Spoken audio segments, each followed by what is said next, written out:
चला तर आज आपण हरभरा वाटाण्याची भाजी बनवू.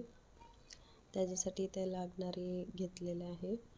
कुकरमध्ये तेल घेतलं आहे आणि त्याच्यामध्ये जिरं मोहरीचा फोडणी दिला आहे. त्याच्यामध्ये आपला भिजवलेले हरभरा वाटाणा टाकलेला आहेत. त्याच्यात तेलात छान परतून घ्यायचं आणि बेसिक मसाले टाकायचे.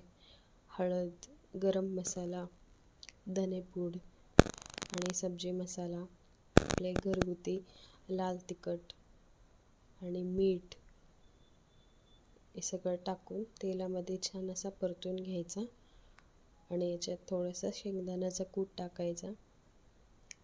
हे सगळं टाकून तेलामध्ये छान परतून घेतलं की थोडंसं पाणी वरून टाकायचं. पाणी टाकून झालं आणि कुकरचं झाकण लावून 5 शिट्टी करून घ्यायची. झाली तर तयारी इथे आपली डब्यासाठी भाजी चपाती.